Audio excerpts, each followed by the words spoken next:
नमस्कार दोस्तों, अद्भुत दुनिया में आपका स्वागत है। काफ़ी भाइयों ने मुझसे पूछा है कि वेदों के बारे में कुछ वीडियो डाली जाए और वेदों के बारे में वे इच्छुक हैं पढ़ने के, जानने के। तो मैंने उन्हीं भाइयों को ध्यान में रखकर यह वीडियो बनाई है। मैं इस वीडियो के माध्यम से आपको अपने जो वेद हैं, वेद से संबंधित महत्वपूर्ण जानकारी दूंगा। दोस्तों, यदि अभी तक आपने हमारे इस चैनल को सब्सक्राइब नहीं किया है तो हमारे इस चैनल अद्भुत दुनिया को सब्सक्राइब कर लीजिए, ताकि समय समय पर जब भी हम कोई रोचक जानकारी डालें तो आपको तुरंत मिल जाए। दोस्तों, वेद चार हैं जिनके नाम है ऋग्वेद, यजुर्वेद, सामवेद और अथर्ववेद। और क्या आप जानते हैं, चारों वेदों में 20,228 मंत्र हैं। और यदि वेदों की उत्पत्ति की बात की जाए तो ये सृष्टि के आरंभ से यानी कि 2 अरब वर्ष पूर्व हुई थी।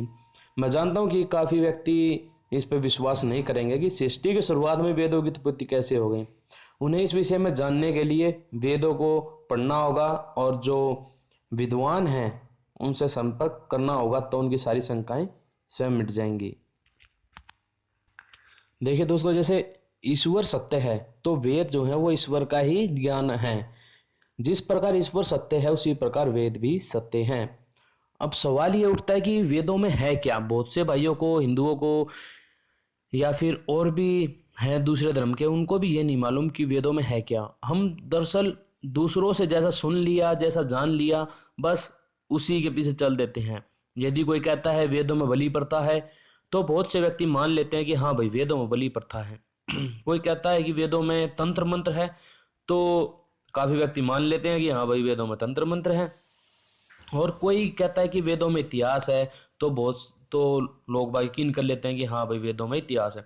ये बात मैं उन्हीं के लिए कर रहा हूँ जो कान के कच्चे हैं और आंख के अंधे हैं, जिन्हें बिल्कुल भी आत्मविश्वास नहीं है, जो अंग्रेजी की पढ़ाई पढ़े हुए हैं और उनको अपने धर्म ग्रंथों के बारे में, अपने इतिहास के बारे में कुछ नहीं पता। वो सिर्फ अंग्रेजियत से प्रभावित हैं। वरना जो सच्चा भारतीय है वो कभी भी नूल जुलूल बातों विश्वास नहीं करेगा। तो दोस्तों, पहली बात तो वेदों के अंदर किसी का भी इतिहास नहीं है। दूसरी बात, वेदों में कोई भी तंत्र मंत्र नहीं है। ठीक है दोस्तों। तो वेदों में है क्या? वेदों में आपका आयुर्वेद है, ठीक है।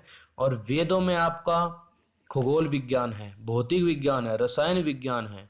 और दोस्तों, वेदों में ईश्वर की उपासना कैसे की जाए ये है, प्रकृति के रहस्य हैं। आप इसको इस प्रकार समझ सकते हैं, जैसे मान लीजिए आप किसी कंपनी का फ़ोन लेने जाते हैं तो कंपनी का फ़ोन के साथ में एक छोटी सी पुस्तिका आती है जिसमें उसकी सारी जानकारी होती है कि भाई फ़ोन कैसे इस्तेमाल होगा, कैसे कैसे इसका प्रयोग करना है। इसी प्रकार जब शुरुआत में सृष्टि की रचना हुई, मनुष्य की जब उत्पत्ति हुई, तो ईश्वर ने जो प्रथम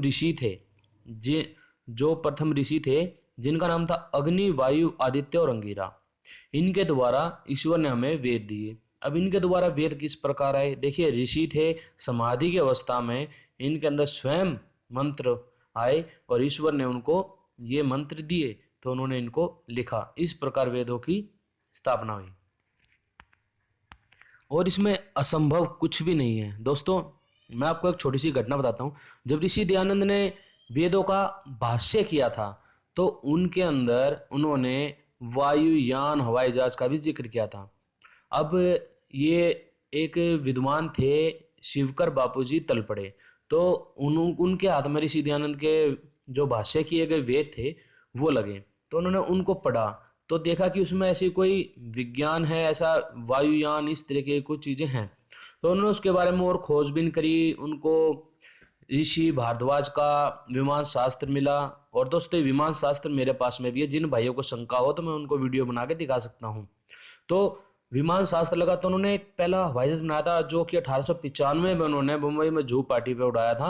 और वो हवाई जहाज ऐसा था जो उन्होंने रिमोट कंट्रोल से उड़ाया था। रिमोट के द्वारा वो कई हजार फीट ऊपर गया था, सही सलामत नीचे आया था। बस ये था कि उन्होंने सरकारी दस्तावेज में ये चीज दर्ज नहीं कराई थी, तो हमारा ये सब कुछ खो गया। अब उसके बाद क्या हुआ कि राइट ब्रदर्स ने उनका डिजाइन हड़पा और उनकी पत्नी की बस में मौत हो गई, उनकी भी मौत हो गई। तो 1905 में फिर नया ये जो हवाई जहाज बने उसमें आए। तो दोस्तों, यदि आप वेदों को पढ़ना चाहते हैं तो और सुनना चाहते हैं, यदि आप ऑडियो रूम में सुनना चाहते हैं तो जो नीचे आप तस्वीर में देख रहे हैं वीडियो में, मैंने ये एड्रेस दे दिया है आपको। ये 1000 रुपये का सेट है, इसमें आपको 4 कैसेट मिलेंगी।